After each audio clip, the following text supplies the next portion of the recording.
Hotel. నేను అందరు నాయకులు వస్తున్నాం, కొట్లాడుతున్నాం. ఎందుకు కొట్లాడుతున్నామో తెలియదు, వస్తున్నారు ధర్మ. కానీ మనం ఏం సాధించాలో అది ముందుకు మనం అంబేద్కర్ భవనం చెప్పారు, దానికోసం పోరాడదాం. స్టాచ్యూ కోసం పోరాడినాం మనం. అట్లా మనం ఏదన్నా తీసుకురావాలా, అంతే తప్ప నాకు పిలవలేదు నేను కూర్చుంటానని ధర్నా చేస్తే ఏమైతుంది? ఏం కాదు. మనం పోరాడాలా మన ఉద్యోగం కోసం. ఈ రోజు ఒకడు వైసీపీ నాయకుడు వచ్చాడు, నా పేరు చిన్నగా ఉందంట. మన నేను చెప్తాను, సిగ్గుండాలో నీకు.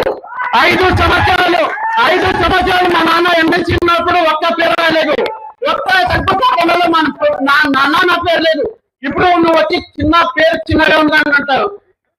ఇదా నీకు దమ్ముంటే నువ్వు కట్టాల్సి. నేను 5 సంవత్సరాలు 10 సంవత్సరాలు నీకు అవకాశం ఇచ్చినారు, ఏం చేశారు మీరు?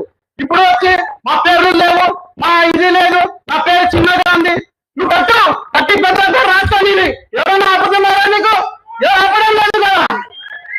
ఇది కాదు, ఎందుకంటే ఈ సేవలకి మనం ఒక మంచి ప్రోగ్రామ్ చేస్తున్నాం, అందరూ సక్సెస్ అవుతున్నాం. భవనం కూడా ఖచ్చితంగా మనం కట్టిద్దాం. అది ఉండాలి. మనం రంజాకి ఏం చేయాలో అది ముందుకు తీసుకెళ్ళాలి. అంతే తప్ప వచ్చి ధర్నాలు చేసి పేర్లు లేవు, ఫోటోలు ఉంచుకున్నారు, వెళ్ళిపోయినారు. రేపు వాళ్ళ పేపర్లు వస్తుంది, ఓ మీటింగ్ లో మేము ఖరాబ్ చేశామని. దానివల్ల ఏం కాదు. మనం నంద్యాలకి ఏం చేస్తాం? ప్రజలు మనకు అవకాశం ఇచ్చారు, అందరూ అవకాశం ఇచ్చినారు. దానికోసం రాత్రి ప్రజలు కష్టపడాలి. మనం ఇప్పుడు మనం దీని స్టాచ్యూ కోసం సార్ ఎంత కష్టపడ్డారు, మేడం ఎంత కష్టపడ్డారు, ఫారూక్ గారు ఎంత కష్టపడ్డారు, ఇక్కడ ఉన్న ప్రజానాయకులందరూ ఎంత కష్టపడ్డారు, మేము చూసాం. అది అంత దానికోసం నేను ఎక్కువ సమయం తీసుకోకుండా మనం ఒక ఆశయం కోసం పోరాడదామని కోరుకుంటూ మరి ఒక్కసారి సెలవు తీసుకున్నాను. జై హింద్, జై భీమ్.